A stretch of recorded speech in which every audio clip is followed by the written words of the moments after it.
السلام على أشرف الأنبياء الحمد لله رب العالمين. الصلاة والسلام على أشرف الأنبياء والمرسلين وعلى آله وصحبه أجمعين أما بعد.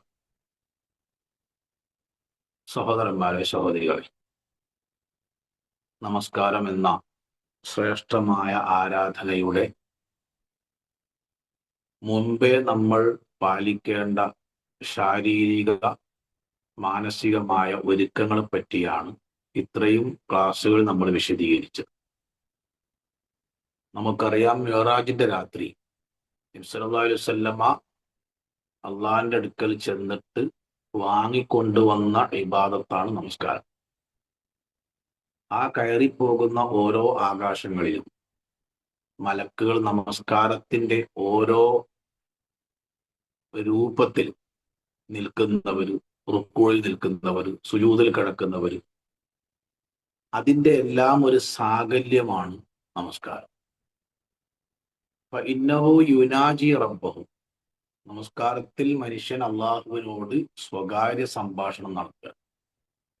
ഒരു മുഖ്യമന്ത്രിയെ കാണണമെങ്കിൽ ഒരുപാട് പ്രോട്ടോകോൾ ഉണ്ട്. ഏതൊരു ഉന്നതനെയും കാണണമെങ്കിൽ നമ്മൾ സാധാരണക്കാരെ കാണുന്നത് പോലെ കാണാൻ കഴിയില്ല, നമുക്ക് എല്ലാവർക്കും അറിയാം. അതിനുള്ള പ്രോട്ടോകോളാണ് അതിൻ്റെ ഇതുവരെ നമ്മൾ വിശദീകരിച്ചത്. ഇനി നമസ്കാരത്തിലേക്ക് പ്രവേശിക്കുക. നബി സല്ലല്ലാഹു അലൈഹി വസല്ലമ ആദ്യമായി നമസ്കരിച്ച് കാണിച്ചത് മിമ്പർമെന്ന. ആ മിമ്പറിൽ വെച്ച് നമസ്കരിച്ചത് എല്ലാവരും കാണാൻ വേണ്ടിയിട്ടാണ്. എന്നാൽ നമസ്കാര ശേഷം അവിടുന്ന് പറഞ്ഞു, സല്ലു കമാ റഅയ്തുമൂനി ഉസല്ലി, ഞാൻ ഇപ്പോൾ എങ്ങനെ നമസ്കരിക്കുന്നതായിട്ടാണോ നിങ്ങൾ കണ്ടത് അതുപോലെ നിങ്ങൾ നമസ്കരിക്കുക. അപ്പൊ നബി സല്ലല്ലാഹു അലൈഹി വസല്ലമയുടെ നമസ്കാര രൂപമാണ് നമുക്ക് പഠിക്കാനുള്ളത്. അതുമായി ബന്ധപ്പെട്ട് നമ്മൾ മനസ്സിലാക്കേണ്ട ഒന്ന്, പൂർണ്ണമായി വുളു ചെയ്യുക എന്നതാണ്. അത് വിശദീകരിക്കേണ്ടതില്ല, നമ്മൾ കഴിഞ്ഞ ക്ലാസ്സിലൊക്കെ വുളുവിനെ പറ്റി വിശദമായി നമ്മൾ സംസാരിച്ചിട്ടുണ്ട്. രണ്ടാമത്തത്, ഖിബ്ലക്ക് നേരെ തിരിഞ്ഞു നിൽക്കുക എന്നതാണ്. നബി സല്ലല്ലാഹു അലൈഹി വസല്ലമ തങ്ങൾ പറഞ്ഞു, ഇദാ ഉംത ഇല സ്വലാത്തി, ഈ നമസ്കാരത്തിലേക്ക് നിന്ന് കഴിഞ്ഞാൽ അസ്ബഗിൽ വുളുഅ, വുളു നീ പൂർണ്ണമായിട്ട് എടുക്കുക. നമസ്കരിക്കാൻ നിന്ന് കഴിഞ്ഞാൽ തന്നെ നമസ്കാരം ഉദ്ദേശിച്ചാൽ ആദ്യം ചെയ്യേണ്ട പണി വുളു എടുക്കുക എന്നുള്ളതാണ്. പിന്നീട് നീ ഖിബ്ലക്ക് തുമ്മസ്തഖ്ബലിൽ ഖിബ്ല, ഖിബ്ലക്ക് നേരെ തിരിയുക. പരിശുദ്ധമായ കഅബയാണ് മുസ്ലിങ്ങളുടെ ഖിബ്ല. ആ ഖിബ്ല, ആ കഅബാലയം, അതിനെ സംബന്ധിച്ച് അള്ളാഹു പറഞ്ഞിട്ടുള്ള ആയത്തുകളിൽ അള്ളാഹ് പറഞ്ഞിട്ടുള്ളത് ഫീഹി ആയാത്തുൻ ബയ്യിനാത്തുൻ മഖാമു ഇബ്രാഹിം, അതിൽ ധാരാളം ദൃഷ്ടാന്തങ്ങളും തെളിവുകളുമുണ്ട്.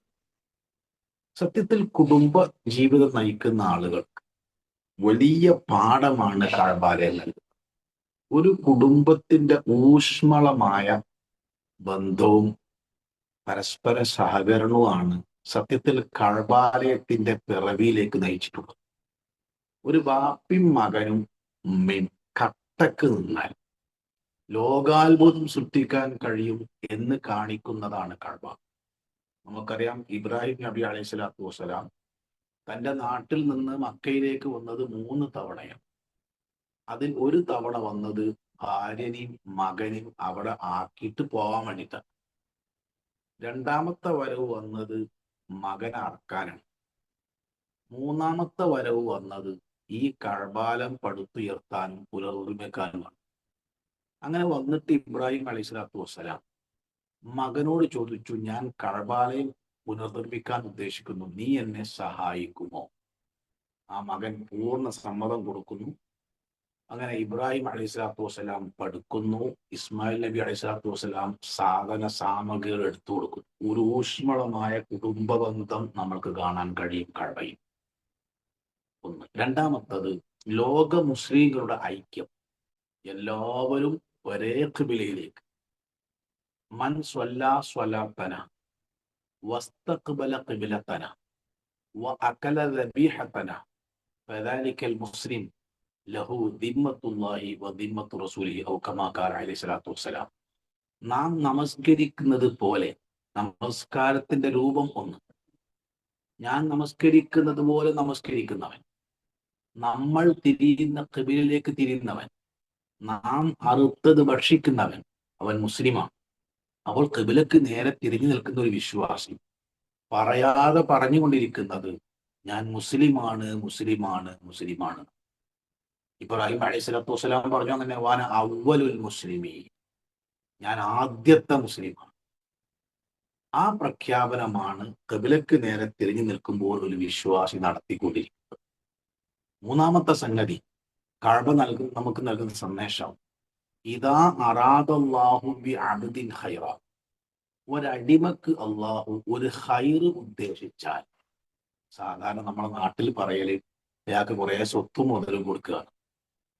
നിങ്ങൾ ആരെങ്കിലും ഇപ്പൊ മൗലവി ഭയങ്കര ഖൈറിലാണെന്ന് വന്നാൽ അതിന്റെ അർത്ഥം എന്താ പറയുക? ഭൗതികമായിട്ട് മുപ്പർക്ക് ഞാമത്ത് കിട്ടിയിരുന്ന. എന്നാൽ നബി സല്ലല്ലാഹു അലൈഹി വസല്ലമ തങ്ങൾ പറഞ്ഞിട്ടുള്ളത്, ഒരു മനുഷ്യൻ അള്ളാഹു ഖൈർ ഉദ്ദേശിച്ചാൽ ഇസ്തഅമലഹു, അയാൾക്ക് അള്ളാഹ് കൊടുക്കുന്നത് ഭൗതികമായ കുറെ അനുഗ്രഹങ്ങൾ കൊടുക്കലല്ല. നമുക്ക് പറയാൻ കാരണം, അള്ളാഹു സുബ്ഹാനഹു വ തആല 1,24,000 പരം അംബിയ മുസ്ലിങ്ങളുടെ കൂട്ടത്തിൽ ആത്മമിത്രം, ഇന്റിമേറ്റ് ഫ്രണ്ട്, ഖലീൽ എന്ന പദവി ആദ്യമായി നൽകിയത് ഇബ്രാഹിം അലൈഹി സ്വലാത്തു വസ്സലാമക്ക. വലിയ ഖൈർ കൊടുത്താണ്. പക്ഷെ ഒരു നല്ല ഒരു ഗൃഹാന്തരീക്ഷം അദ്ദേഹത്തിന് കിട്ടിയിട്ടില്ല, ഒരു നല്ല മാതാപിതാക്കളെ കിട്ടിയിട്ടില്ല, ഒരു നല്ല സഹോദരങ്ങളെ കിട്ടിയിട്ടില്ല, ഒരു നല്ല കൂട്ടുകാരെ കിട്ടിയിട്ടില്ല, ഒരു നല്ല സാഹചര്യം താൻ വളർന്ന നാട്ടിൽ അദ്ദേഹത്തിന്റെ ആദർശ സംബന്ധമായി പരിശോധിക്കുമ്പോൾ അദ്ദേഹത്തിന് കിട്ടിയിട്ടില്ല. പക്ഷെ അള്ളാഹു ഏറ്റവും ഹൈറ് കൊടുത്ത അദ്ദേഹത്തിനാണ്. എങ്ങനെ, എന്താ കൊടുത്തത്? പിന്നെ ഈ പറഞ്ഞ കഅബയെ പടുത്തുയർത്തുവാനുള്ള തൗഫീഖാർക്കാണ് കൊടുത്തത് ഇബ്രാഹിം അലൈഹി സ്വലാത്തു വസ്സലാമക്കാണ്. അതിലേക്ക് തിരിഞ്ഞ് നമസ്കരിക്കുന്ന ഓരോരുത്തരുടെ നമസ്കാരത്തിന്റെയും കൂലി, ആ കഅബ തവാഫ് ചെയ്യുന്ന ഓരോരുത്തരുടെയും തവാഫിന്റെ കൂലി ആർക്കുണ്ട്? ഇബ്രാഹിം അലൈഹി സ്വലാത്തു വസ്സലാമിനുണ്ട്. അതാണ് അള്ളാഹുവിന്റെ റസൂല് പറഞ്ഞത്, ഇദാ അറാദല്ലാഹു ബി അബ്ദിൻ ഖൈറ, ഒരടിമക്ക് അള്ളാഹു ഖൈർ ഉദ്ദേശിച്ചാൽ ഒരിക്കലും മറക്കാൻ കഴിയാത്ത വലിയ നന്മ ചെയ്യാൻ ഉള്ള തൗഫീക്ക് കിട്ടും. അപ്പൊ എനിക്കത് കിട്ടണേ എന്ന ഒരു തേട്ടം ആ ഖിബിലക്ക് നേരെ തിരിഞ്ഞു നിൽക്കുന്ന ആളുകൾക്കുണ്ടാവണം. അവർക്ക് ചെയ്യാവുന്ന ഇബാദത്തിൽ ഏറ്റവും ശ്രേഷ്ഠമായ ഇബാദത്തിനാണ് അവർ ആ ഖിബിലക്ക് നേരെ തിരിഞ്ഞു നിൽക്കുന്നത്. ഈ ഇബാദത്ത് ഏറ്റവും നല്ല രൂപത്തിലാവണേ എന്നൊരു തേട്ടവും കൂടി തൽസംബന്ധമായിട്ട് അവന്റെ മനസ്സിൽ ഉണ്ടാവേണ്ടതുണ്ട്.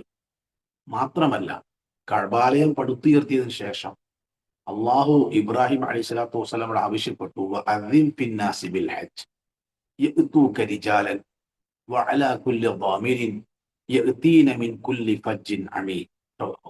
ഓ ഇബ്രാഹിം, താങ്കൾ ഹജ്ജിന് ആളുകളെ ക്ഷണിക്കണം. വഅദ്ദിൻ ഫിന്നാസി ബിൽ ഹജ്ജ്. മക്കയിലെ ഒരു മലക്ക് മുകളിൽ കയറി നിന്നു, ഞാൻ ഹജ്ജിനെ വിളിച്ചിട്ട് ആര് കേൾക്കാനാണ് എന്ന ഇബ്രാഹിം അലൈഹി സ്വലാത്തു വസ്സലാമിന്റെ ചോദ്യത്തിന് പ്രപഞ്ചത്തിന്റെ സൃഷ്ടാവ് നൽകിയ മറുപടി, താങ്കൾ വിളിക്കുക, അത് കേൾപ്പിക്കേണ്ട ബാധ്യത എനിക്കാണ്. ചില ചരിത്ര വസ്തുക്കളിൽ, ചില തഫ്സീറുകളിൽ നമുക്ക് കാണാൻ കഴിയും, ഇബ്രാഹിം അലൈഹി സ്വലാത്തു വസ്സലാം മലക്ക് മുകളിൽ കയറി ഹജ്ജിന് വിളിച്ചപ്പോൾ മറ്റ് മലകളൊക്കെ തല താഴ്ത്തി കൊടുത്തു. അതിന്റെ തെളിവെന്താ? 4000 കൊല്ലമായി ഇടമുറിയാത്ത, ധാരമുറിയാത്ത പ്രവാഹമായി അവിടെ നടക്കുന്ന മുഴുവൻ ഹജ്ജിന്റെയും കൂലിയാർക്ക് ഇബ്രാഹിം അലൈഹി സ്വലാത്തു വസ്സലാം. അങ്ങനെ എൻ്റെ ജീവിതത്തിൽ എനിക്ക് എന്ത് അങ്ങനെ ചെയ്തു വെക്കാൻ സാധിച്ചിട്ടുണ്ട് എന്ന് ചിന്തിക്കാനും എന്തെങ്കിലുമൊക്കെ ചെയ്യുവാനുള്ള പ്രചോദനവും കൂടി ഖിബിലക്ക് നേരെ തിരിഞ്ഞു നിൽക്കുന്ന ഒരു വിശ്വാസിയിൽ ഉണ്ടാവേണ്ടതുണ്ട്. അപ്പോൾ രണ്ടാമത്തെ സംഗതി, ഖിബിലക്ക് നേരെ മുന്നിടുക എന്നാണ്. കഴിഞ്ഞ ക്ലാസ്സിൽ നമ്മൾ വിശദീകരിച്ചിട്ടുണ്ട്. 3, നമസ്കരിക്കുന്നവൻ ഒറ്റക്കാണെങ്കിൽ, സംഘടിതമായിട്ടാണെങ്കിൽ മുമ്പിൽ ഒരു മറയുണ്ടാകും. ഇത് പല ആളുകൾക്കും അറിയും. പള്ളിയിൽ കയറി മുമ്പിൽ പന്ത് കളിക്കാനുള്ള സ്ഥലമുണ്ട്, മൂപ്പർക്ക് ഇഷ്ടപ്പെട്ട പള്ളിന്റെ നടുവെന്ന് കയ്യാണ്ട് കിട്ടും. അത് ചെയ്യാൻ പാടില്ല. നമസ്കരിക്കുന്നവന്റെ മുമ്പിൽ ഒരു മറയുണ്ടായിരിക്കണം. നബി സല്ലല്ലാഹു അലൈഹി വസല്ലമ തങ്ങൾ പറഞ്ഞു, എന്താ പറഞ്ഞത്? സുബ്രത്ത് ബിൻ മുഅബദ് അൽ ജുഹൈനി, ഒരു സഹാബിന്റെ പേരാണ്. അദ്ദേഹം പറയാണ്, ലിയസ്തതിർ അഹദുക്കും ഫി സ്വലാത്തി വലൗ ബിസ്സഹ്മിൻ, നിങ്ങളൊരു നമസ്കരിക്കാൻ നിന്നാൽ ഒരമ്പ് കൊണ്ടെങ്കിലും ഒരു മറ, ഒന്നുമില്ല, ഒരമ്പ് നാട്ടിയിട്ടെങ്കിലും ഒരു മറ നിങ്ങൾ നമസ്കരിക്കുന്നവന്റെ മുമ്പിൽ വെക്കണം. നബി സല്ലല്ലാഹു അലൈഹി വസല്ലമ വീണ്ടും പറഞ്ഞു, ഇദാ സ്വല്ല അഹദുക്കും, നിങ്ങളിൽ ആരെങ്കിലും നമസ്കരിക്കുമ്പോൾ ഫൽയജ്അൽ തിൽഖാഅ വജ്ഹി ഷൈഅൻ, എന്തെങ്കിലും ഒന്ന് നമസ്കരിക്കുന്നതിന് മുമ്പിൽ വെക്കണം. ഒന്നും കിട്ടിയില്ലെങ്കിൽ ഒരു വടി നാട്ടും. ഒരു വടിയും കിട്ടിയില്ല നിൽക്കുക, ഒരു വരയെങ്കിലും വരക്കണം. നമസ്കരിക്കുന്നവന്റെ മുമ്പിൽ ഒരു വരയെങ്കിലും വരച്ചു വെക്കുന്ന ഒരു സ്വഭാവം, അത്രയെങ്കിലും മറ സ്വീകരിക്കണം എന്ന് നബി തിരുമേനി സല്ലല്ലാഹു അലൈഹി വസല്ലമ തങ്ങൾ വിശദീകരിച്ചിട്ടുണ്ട്. ഇനി ആ മറയും ആ നമസ്കരിക്കുന്നവൻ തമ്മിൽ എത്ര അകലുണ്ടാവണം? ഇമാം ബുഖാരി റിപ്പോർട്ട് ഹദീസിൽ കാണാം, അള്ളാന്റെ റസൂൽ സല്ലല്ലാഹു അലൈഹി വസല്ലമ നമസ്കരിക്കുന്നവന്റെ ഉള്ള മറയും തമ്മിൽ ഒരാടിന് ഇങ്ങനെ നടന്നു പോവാൻ ഒരു 3 മുഴം എന്നൊക്കെ കർമ്മശാസ്ത്രത്തിൽ കാണാം എന്ന് പറഞ്ഞ് നമുക്ക് സുജൂദ് ചെയ്യാനുള്ള ഒരു ഗ്യാപ്പ്. അല്ലാതെ അവിടെ ഒരു മറയും ബാക്കിൽ നമ്മൾ നിൽക്കുകയല്ല. നമുക്ക് സുജൂദ് ചെയ്താൽ പിന്നെ അതിലൊരാൾക്ക് നടന്നു പോകാനുള്ള വഴി ഉണ്ടാവരുത്. ആ രൂപത്തിൽ അടുത്തായിരിക്കണം സുജൂദ് ചെയ്യാൻ സാധിക്കാത്ത വിധം അടുക്കാനും പാടില്ല. അതാണ് ഒരു ആട് നടന്നു പോകുന്ന ഒരു ഗ്യാപ്പ് നമസ്കരിക്കുന്നവനും മറയും തമ്മിൽ ഉണ്ടാകണം. ഇമാമും ജമാഅത്തുമായി നമസ്കരിക്കുമ്പോൾ ഇമാമിന്റെ മുമ്പിൽ മറ ഉണ്ടായാൽ മതി, മഅ്മൂമിന്റെ മുമ്പിൽ മറ വേണമെന്നില്ല. മുമ്പിലെ സപ്പിന്റെ മറ ഇമാമാണ്, രണ്ടാമത്തെ സപ്പിന്റെ മറ ഒന്നാമത്തെ സപ്പാണ്. നമസ്കരിക്കുമ്പോൾ അത് ഉണ്ടായാൽ മതി. ഈ നമ്മൾ അവസാനം വന്ന് നിസ്കരിച്ചു, നമ്മൾ നമസ്കരിച്ച് കഴിയുമ്പോഴേക്കും എല്ലാവരും എണീറ്റ് പോയി, ഒരു കുഴപ്പമില്ല. നമസ്കരിക്കാൻ തുടങ്ങുമ്പോൾ മുമ്പിൽ മറ ഉണ്ടായാൽ മതി. അതെല്ലാവരും ശ്രദ്ധിക്കുക. അതേപോലെ തന്നെ നമസ്കരിക്കുന്നവന്റെ മുമ്പിലൂടെ നടക്കരുത്, വമ്പിച്ച പാപമാണ്. നമുക്കറിയാം, ജുമുഅക്ക് പങ്കെടുത്താൽ 12 സുന്നത്ത് പാലിക്കേണ്ടതും അതിലൊരു സുന്നത്ത് പള്ളിയിൽ ഒരാൾക്കും ഒരു നിലക്കും ഒരു ശല്യം നമ്മളെ കൊണ്ടുണ്ടാകും. സ്വപ്പ് ചാടിക്കിടക്കേ, ദുർഗന്ധം ഉണ്ടാവുകയെ, ഭൗതികമായ സംസാരം നടത്തുകയെ, മറ്റുള്ളവരെ നമസ്കാരത്തിൽ വസ്വാസം ഉണ്ടാക്കുന്ന രൂപത്തിലുള്ള വാക്കോ പ്രവർത്തനം ഒന്നും നമ്മിൽ ഉണ്ടാകും. അതിൽ അള്ളാഹു റസൂൽ വിരോധിച്ചൊരു സംഗതിയാണ് സ്വപ്പ് ഇങ്ങനെ ചാടിക്കടന്ന് പോകുന്നത്. അതൊരിക്കലും ഉണ്ടാവും, പ്രത്യേകിച്ച് നമസ്കരിക്കുന്നവന്റെ മുമ്പിലൂടെ. അങ്ങനെ ആരെങ്കിലും നടന്നു പോവുകയാണെങ്കിൽ അവനെ തടുക്കാം. എന്നിട്ടും നിൽക്കണില്ലെങ്കിൽ അവനോട് യുദ്ധം ചെയ്യാം. അതിൽ അവനെ ജീവഹാനി സംഭവിച്ചാൽ പോലും ഇസ്ലാമിക ഭരണമുള്ള രാജ്യത്താണെങ്കിൽ അതിന് ചോദ്യമല്ല. കാരണം അള്ളാഹു റസൂൽ പറഞ്ഞു, നമസ്കരിക്കുന്നവന്റെ മുമ്പിലൂടെ നടന്നു പോകുന്നവൻ ഷെയ്ത്താനാണ്. അറിയാതെ നടന്നു എന്നാണല്ല, നമ്മൾ തടുത്തിട്ടും പോകാൻ നിൽക്കുക. അവനോട് ഫൽ യുഖാത്തിൽ എന്നാണ്, അവനോട് യുദ്ധം ചെയ്യണം, അവന്റെ തടുക്കണം, മൽപ്പിടുത്തം നടത്തുന്നു. ഒരു കാരണവശാലും സംഭവിക്കരുത്. നബി സല്ലല്ലാഹു അലൈഹി വസല്ലമ തങ്ങൾ പറഞ്ഞു, ലൗ യഅലമുൽ മാറു, ഈ നടന്നു പോകുന്ന ആള് അതിന്റെ ഗൗരവം മനസ്സിലാക്കിയിരുന്നെങ്കിൽ 40 ദിവസമോ വർഷമോ എന്ന് ഹദീസ് റിപ്പോർട്ട് ചെയ്ത സ്വഹാബിക്ക് അറിയില്ല. 40 ദിവസമോ അല്ലെ 40 കൊല്ലാണെങ്കിലും അവൻ അവിടെ നിൽക്കുമായിരുന്നു. അത്ര ഗൗരവമുള്ള സംഗതിയാണ്. അള്ളാഹിനോട് സംസാരിക്കണം. അപ്പൊ നമ്മൾ തന്നെ രണ്ടാൾ സംസാരിക്കുമ്പോൾ അതിന്റെ ഇടയിൽ കൂടെ ഒരാൾ നടന്നു പോയാൽ ഉണ്ടാകുന്ന പ്രയാസത്രയും. നമ്മളും ഉന്നതനായ ഒരാളും സംസാരിക്കുമ്പോഴാണെങ്കിലോ, ഇപ്പൊ മുഖ്യമന്ത്രിയുമായി നമ്മൾ അതിന്റെ ഇടയിൽ കൂടെ ഒരാൾ നമ്മൾ പോലല്ലോ. കാരണം അത് അത്രയും പ്രധാനപ്പെട്ടതാണ്. അപ്പൊ പടച്ച റബ്ബുമായി ഫൈന്നഹു യുനാജി റബ്ബ്, ഒരാൾ നമസ്കരിക്കുമ്പോൾ റബ്ബുമായി സ്വകാര്യ സംഭാഷണത്തിലാണ്. ഒരു കാരണവശാലും രണ്ടാൾ നമ്മൾ സ്വകാര്യം പറയുമ്പോൾ അതിന്റെ ഇടയിൽ കൂടെ ആരാവുമോ? ഇല്ല. അപ്പൊ അള്ളാഹുടെ സ്വകാര്യം പറയുകയാണെങ്കിലോ, അതുകൊണ്ടാണ് ലൗ യഅലമുൽ മാറു ബൈന യദയിൽ മുസല്ല, ആ നമസ്കരിക്കുന്നവന്റെ മുമ്പിലൂടെ നടന്നു പോകുന്നതിന്റെ ഗൗരവം അയാൾ മനസ്സിലാക്കിയിരുന്നെങ്കിൽ ലകാന അൻ യഖിഫ 40 യൗമൻ ഔ സന, അത് 40 ഹദീസിലുള്ളൂ. 40 ദിവസത്തേക്കാണോ റസൂൽ പറഞ്ഞത്, 40 വർഷമാണോ എന്ന് ഹദീസ് റിപ്പോർട്ട് ചെയ്ത സ്വഹാബിക്ക് സംശയമുണ്ട്. ഈ 40 ദിവസം നിൽക്കുക, 40 ദിവസം അവനാണ് നിൽക്കുമായിരുന്നു. അത്ര ഗൗരവമുണ്ട് നമസ്കരിക്കുന്നവന്റെ മുമ്പിലൂടെ നടക്കുക. അതുകൊണ്ട് എന്ത് വേണം? നമസ്കരിക്കുന്നവന്റെ മുമ്പിൽ ഒരു മറ വേണം. ഇനി ഒരാളങ്ങനെ നടന്നു പോയാൽ നമസ്കരിക്കുന്നവന്റെ നമസ്കാരത്തിന് യാതൊരു കുഴപ്പമില്ല കേട്ടോ. എന്റെ നിസ്കരിക്കുന്നതിന് മുമ്പിൽ ഒരാൾ നടന്നുപോയി, ഒരു കുട്ടി ഓടിപ്പോയി, എന്റെ നിസ്കാരത്തിന് വല്ലതും പറ്റുമോ? ഒന്നും പറ്റൂല.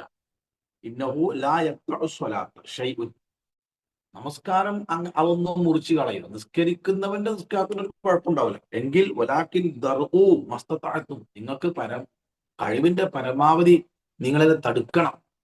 തടുത്തിട്ട് നിൽക്കുന്നില്ല, ഒരാൾ പോവുകയാണ്. അതുകൊണ്ട് നിങ്ങളെ നിസ്കാരത്തിന് വല്ല കുഴപ്പമുണ്ടോ? ഒരു കുഴപ്പമില്ല. ഉസ്മാൻ റളിയല്ലാഹു അൻഹു, ഉസ്മാൻ ഇബ്നു അഫ്ഫാൻ റളിയല്ലാഹു അൻഹു പറയാണ്, അന്നസ്വലാത്ത, തീർച്ചയായും നമസ്കാരം, ലാ യഖ്തഉഹാ ശൈഉൻ, അത് ഒരു കാര്യം കൊണ്ടും നിസ്കാരം മുറിഞ്ഞു പോകൂല. ഇല്ലൽ കലാം, സംസാരിച്ചാൽ ഒഴികെ. സംസാരിച്ചാൽ നിസ്കാരം ബാത്തിലാവും. ഔ ഇഹ്ദാത്ത്, ഈ ഉളു നഷ്ടപ്പെട്ടു, അപ്പൊ എന്താകും? നമസ്കാരം പോകും. അല്ലാതെ ഒരുത്തന്റെ മുമ്പ് കൂടെ നടന്ന്, നമസ്കരിക്കുന്നവന്റെ മുമ്പിൽ ഒരാൾ നടന്നു പോയി എന്ന് കരുതി ആ നമസ്കാരത്തിന് യാതൊരു കുഴപ്പമില്ല. പക്ഷേ ആ നടന്നു പോയ വ്യക്തിക്ക് വമ്പിച്ച ശിക്ഷ അള്ളാഹുവിന് കിട്ടും. അത് വളരെ ഗൗരവമുള്ള വിഷയമാണ്. അത് മറ്റുള്ളവർക്ക് മനസ്സിലാവാൻ വേണ്ടിയിട്ടാണ് നമസ്കരിക്കുന്നവന്റെ മുമ്പിൽ ഒരു മറ വെക്കണം എന്ന് ഇസ്ലാം നിശ്ചയിച്ചിട്ടുള്ളത്. അടുത്തത് നിയ്യത്താണ്. നിയ്യത്ത് മനസ്സിലാണ്. മുസല്ലി ഫർളദ്ദുഹരി അദാഅൻ ഖിബ്ലത്തി അദാഅനില്ലാഹി തആല എന്നൊക്കെ ഇങ്ങനെ ചൊല്ലിപ്പെറുക്കി അതിന്റെ ആവശ്യമല്ല. അത് ബിദ്അത്ത്, അങ്ങനെ ചെയ്യാൻ പാടില്ല. ഹൃദയത്തിന്റെ പണി രണ്ടെണ്ണം. ഒന്ന് നിയ്യത്ത്, രണ്ട് നമ്മൾ നമസ്കാരത്തിൽ ചൊല്ലുന്ന എല്ലാത്തിന്റെയും അർത്ഥവും ആശയമൊക്കെ ചിന്തിക്കുക. ഇത് നമസ്കാരത്തിൽ ഹൃദയത്തിന്റെ പാർട്ടിസിപ്പേഷനാണ്. നാവിന്റെ പാർട്ടിസിപ്പേഷൻ വേറെ ഉണ്ട്. നിയ്യത്ത് ഹൃദയത്തിൻ്റെതാണ്. നിയ്യത്ത് എന്ന് പറഞ്ഞാൽ തവജ്ജുഹുൽ ഖൽബി നഹ്വൽ അമൽ. തവജ്ജുഹുൽ ഖൽബി നഹ്വൽ അമൽ. ഒരു മനുഷ്യൻ ചെയ്യാൻ പോകുന്ന ഏത് പ്രവർത്തനമാണോ അതിന് നേരെ മനസ്സ് തിരിക്കുന്നതിന്റെ പേരാണ് എന്ത്? നിയ്യത്ത്. മിൻഹാജിലും ഒക്കെ ഷാഫി മദ്ഹബിലെ ഗ്രന്ഥത്തിലൊക്കെ നമുക്കത് കാണാൻ കഴിയും. അത് നാവ് കൊണ്ട് ചൊല്ലി പറയൽ ബിദ്അത്താണ്. പിന്നെന്താ? മനസ്സുകൊണ്ട് ഞാൻ ളുഹർ നമസ്കരിക്കുന്നു, ബസ്. റക്അത്തിന്റെ എണ്ണം ഖിബ്ലക്ക് നേരെയാണ്, അദാ ആണ്, ഖളാ ആണ്, ഇതൊന്നും അള്ളാഹ്ക്ക് പറഞ്ഞു കൊടുക്കേണ്ട ആവശ്യമില്ല. ഞാൻ ളുഹർ നമസ്കരിക്കുന്നു എന്ന് മനസ്സിൽ കരുതുക. ഇമാമോട് കൂടെ അത്ര മനസ്സിൽ കരുതുക. അതാണ് നിയ്യത്തുമായി മനസ്സിലാക്കാൻ. അടുത്തത് തക്ബീറത്തുൽ ഇഹ്റാം. തക്ബീറത്തുൽ ഇഹ്റാം നമസ്കാരത്തിലേക്കുള്ള പ്രവേശനമാണ്. അതോടുകൂടി അതുവരെ അനുവദനീയമായ പല കാര്യങ്ങളും ഹറാമാവും. ഏതുപോലെ ഹജ്ജിന് ഇഹ്റാം കെട്ടുന്നത്, ലബ്ബൈക് അല്ലാഹുമ്മ ഹജ്ജത്തൻ എന്ന് നിയ്യത്ത് ചെയ്യുന്നതോടുകൂടി അതുവരെ അനുവദനീയമായ പലതും ഹറാമാവും. അതുപോലെ തക്ബീറത്തുൽ ഇഹ്റാം അല്ലാഹു അക്ബർ എന്ന് പറഞ്ഞ് ചുമലിന് നേരെ, അല്ലെ ചെവിക്ക് നേരെ കൈ ഉയർത്തി അല്ലാഹു അക്ബർ എന്ന് പറഞ്ഞ് കൈ കെട്ടുന്നതിനാണ് തക്ബീറത്തുൽ ഇഹ്റാം എന്ന് പറയാം. കൈ ഉയർത്തിയിട്ട് അല്ലാഹു അക്ബർ എന്ന് പറയണം. ഈ അല്ലാഹു അക്ബർ എന്ന് പറയുന്ന ഏറ്റവും ഗൗരവമുള്ള വാക്കാണ്. അള്ളാഹു ആണ് ഏറ്റവും വലിയവൻ. വലിയവൻ എന്നല്ല, അക്ബർ എന്ന് പറഞ്ഞാൽ കബീർ എന്നതിന്റെ സൂപ്പർലേറ്റീവ് ഡിഗ്രിയാണ്. ഏറ്റവും വലിയവൻ. ഒരു മനുഷ്യനെ ഈ ദുനിയാവിൽ എല്ലാത്തിനു തൊട്ടും നിർഭയനാക്കുന്ന ഏറ്റവും വലിയ വാക്കാണ്. ഒരു ദിവസം എത്ര പ്രാവശ്യമാണ് അള്ളാഹു നമ്മളെ കൊണ്ടത് പറയിപ്പിക്കുന്നത് അറിയാം. അള്ളാഹു അക്ബർ. എങ്കിൽ പിന്നെ ഒന്നിനും പേടിക്കേണ്ടതില്ല. കാരണം അള്ളാഹുവാണ് എല്ലാം നിയന്ത്രിക്കുന്നത്. നൽകുന്നതും നൽകാതിരിക്കുന്നതും തടയുന്നതും തടയാതിരിക്കുന്നതും ഒക്കെ അള്ളാഹുവാണ്. അവന്റെ തീരുമാനത്തിനപ്പുറം ദുനിയാവിൽ ഒന്നും നടക്കൂല. ഈ യഖീൻ നമ്മളെ ഹൃദയത്തിൽ ഉണ്ടാവും. ഈ ദുനിയാവിൽ ജീവിക്കുമ്പോൾ അത് ഏറ്റവും അത്യാവശ്യമാണ്. എല്ലാം നിസ്സാരമായി തോന്നും. അള്ളാഹുവാണ് ഏറ്റവും വലുതെങ്കിൽ ഏറ്റവും ചെറുത് ഞാനാണ്.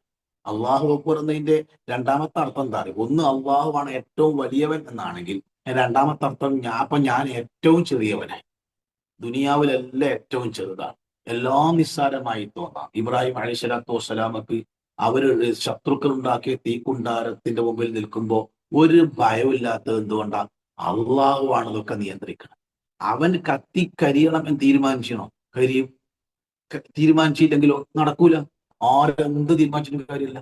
ആ ഒരു നിർഭയം. അതുകൊണ്ടാണ് ആ സമയത്ത് ജിബ്രീൽ അലൈഹിസ്സലാത്തു വസ്സലാം എന്തെങ്കിലും ആവശ്യമുണ്ടോ എന്ന് ചോദിച്ചു.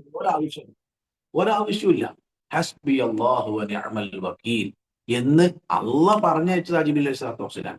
എന്തെങ്കിലും സഹായം ചോദിച്ചാൽ ചെയ്തു കൊടുത്തോളി എന്ന് പറയും. മനുഷ്യരൂപത്തിലാ വന്നത്. പക്ഷെ ഇബ്രാഹിം നബി അലൈഹിസ്സലാത്തു വസ്സലാം എനിക്ക് നിങ്ങൾ ഒരു സഹായം ആവശ്യമില്ല. പിന്നെ ഹസ്ബി അല്ലാഹു വ നിഅമൽ വക്കീൽ, എനിക്ക് അള്ളാഹു മതി വരമേൽപ്പിക്കാൻ എന്ന് പറയുന്ന ആ മനോഭാവമാണ് അള്ളാഹു അക്ബർ എന്നതിന്റെ ഏറ്റവും വലിയ രൂപം. അതിന്റെ ഏറ്റവും വലിയ ആൾരൂപമാണ് സത്യത്തിൽ ഇബ്രാഹിം അലൈഹി സ്വലാത്തു വസ്സലാം. അപ്പൊ അള്ളാഹുവാണ് ഏറ്റവും വലുതെങ്കിൽ ആ ഏറ്റവും വലിയ റബ്ബിന്റെ മുമ്പിലാണ് ഞാൻ നിൽക്കുന്നതെങ്കിൽ പിന്നെ അതിനേക്കാൾ ചെറിയൊരു കാര്യത്തെ പറ്റി ചിന്തിക്കുക. നമ്മൾ വളരെ കാര്യഗൗരവമുള്ള ഒരാളുമായി സംസാരിക്കും, കാര്യഗൗരവമുള്ള ഒരു വിഷയം സംസാരിക്കുമ്പോൾ അതിൻ്റെ ഇടയിൽ നിസ്സാര വിഷയം സംസാരിക്കാൻ നമ്മളെ വെക്കോ? അല്ലെ ആരെ വന്ന് സംസാരിച്ചത് നിനക്ക് ഞാൻ അതിനേക്കാൾ ഗൗരവമുള്ള ഒരു കാര്യം സംസാരിക്കാൻ നമ്മൾ പറയില്ലേ? അപ്പൊ നമസ്കാരം എന്നത് ഏറ്റവും ഗൗരവമുള്ളതാണ്. ഒരു ശരീരം കൊണ്ട് ചെയ്യുന്ന ഏറ്റവും വലിയ ഇബാദത്താണ്. പരലോകത്ത് ഏറ്റവും ആദ്യം വിചാരണ ചെയ്യപ്പെടുന്നതാണ്. അത് ക്ലിയർ ആയാൽ മറ്റ് ഇബാദത്തിൽ വന്ന ഒന്നും അള്ള പരിഗണിക്കൂല. അപ്പൊ എന്റെ പരലോക വിജയത്തിന്റെ താക്കോൽ തുടങ്ങുകയാണ്. ആ തുടങ്ങുമ്പോൾ നമ്മുടെ എല്ലാ ശ്രദ്ധയും താല്പര്യം നമസ്കാരത്തിന്റെ ഉള്ളിലേക്ക് വലിച്ചു കയറ്റി വലിച്ചടുപ്പിച്ച് നമസ്കാരത്തിലേക്ക് നമ്മെ ചുരുക്കി കൊണ്ടുവരുന്ന ഒരു വാക്കാണ് അള്ളാഹു അക്ബർ. ഞാൻ പറയാൻ പോണത്, സംസാരിക്കാൻ പോണത് ഈ പ്രപഞ്ചത്തിന്റെ സൃഷ്ടാവിനോടാണ്. ഞാൻ എന്തിനെ പറ്റി ചിന്തിക്കുകയാണെങ്കിലും അതെന്താവണം ആവണ്ടാൻ തീരുമാനിക്കണോന്റെ മുമ്പിലാണ് ഞാൻ നിൽക്കുന്നത്. ഞാൻ എൻ്റെ മനസ്സിൽ എന്തൊക്കെ ആകുലതകളുണ്ടോ അതൊക്കെ മാറ്റിത്തരാൻ കഴിവുള്ളവന്റെ മുമ്പിലാണ് ഞാൻ നിൽക്കുന്നത്. ഞാൻ നമസ്കരിക്കുന്നത് ഏതൊരു സ്വർഗം കിട്ടാനാണോ ആ സ്വർഗം സൃഷ്ടിച്ച് സംവിധാനിച്ചവന്റെ മുമ്പിലാണ് ഞാൻ നിൽക്കുന്നത്. ഞാൻ നമസ്കരിക്കുന്നത് ഏതൊരു നരകത്തിൽ നിന്ന് രക്ഷപ്പെടാനാണോ ആ നരകത്തിൽ ആര് കടക്കണം കടക്കണ്ടാൻ തീരുമാനിക്കുന്നവന്റെ മുമ്പിലാണ് ഞാൻ നിൽക്കുന്നത്. നിസ്കാരത്തിൽ എന്തിനെ പറ്റിയാണോ നമ്മൾ ചിന്തിക്കുന്നത് അത് നടക്കണോ നടക്കണ്ടേ, എങ്ങനെ നടക്കണം, എപ്പം നടക്കണം എന്ന് തീരുമാനിച്ചവന്റെ മുമ്പിലാണ് നമ്മൾ നിൽക്കുന്നത്. അതുകൊണ്ട് ഇവിടെ നിൽക്കുമ്പോൾ വേറൊന്നും ആലോചിക്കേണ്ടതില്ല. കാരണം അള്ളാഹു അക്ബർ, ഏറ്റവും വലുത് അള്ളാഹു. അതാണ് അള്ളാഹു. ഒരു ദിവസം നമ്മളെ കൊണ്ട് എത്ര വട്ടം ഇത് പറയിപ്പിക്കും. ബാങ്കിൽ നിങ്ങൾ നോക്കൂ, എത്ര വട്ടം അള്ളാഹു. ഒരു നമസ്കാരത്തിൽ തന്നെ ഒരു ഘട്ടത്തിൽ നിന്ന് മറ്റൊരു ഘട്ടത്തിലേക്ക് എഴുത്തിദാൽക്ക് വരുമ്പോൾ മാത്രമല്ലേ സമീഅ അല്ലാഹു ലിമൻ ഹമിദുള്ളൂ. മറ്റുള്ള എല്ലാ പിന്നെ റുക്കൂയിലേക്ക് പോകുമ്പോഴും സുജൂദിലേക്ക് പോകുമ്പോഴും ഇടയിൽ യുദ്ധത്തിലും വീണ്ടും സുജൂദിലേക്ക് പോകുമ്പോഴും രണ്ടാമത്തെ റക്അത്തിലേക്ക് ഉയരുമ്പോഴും ഇങ്ങനെ എത്ര വട്ടമാണ് നമ്മൾ അല്ലാഹു അക്ബർ പറയുന്നത്. നമസ്കരിച്ചു കഴിഞ്ഞാലോ 33 തവണ പറയുന്നു.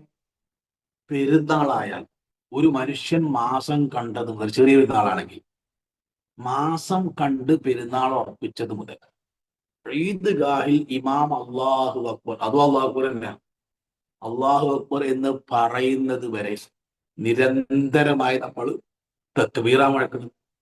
പെരുന്നാളാണെങ്കിലോ പെരുന്നാൾക്കാരും കഴിഞ്ഞ് അയ്യാമു തശ്രീഖിന്റെ അസർ വരെ നമ്മൾ നിരന്തരമായി പറഞ്ഞുകൊണ്ടിരിക്കുന്നു അള്ളാഹു അക്ബർ. ഒരു കുട്ടി ജനിച്ചാൽ ആ കുട്ടിയുടെ ചെവിയിൽ ആദ്യമായി കേൾപ്പിക്കുന്ന വാക്ക് അള്ളാഹു അക്ബർ.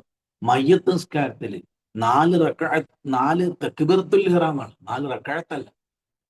ആ 4 പ്രാർത്ഥന, ഫാത്തിഹയും അതേപോലെ തന്നെ സ്വലാത്തും മയ്യത്തിന് വേണ്ടിയുള്ള പ്രാർത്ഥനയും ചെല്ലാനുള്ള അറിയിപ്പ് കിട്ടുന്നത് അള്ളാഹു അക്ബർ. റക്അത്തില്ലല്ലോ മയ്യത്ത് നിസ്കാരത്തിൽ. അങ്ങനെ എത്ര വട്ടം നമ്മൾ പറയുന്നു.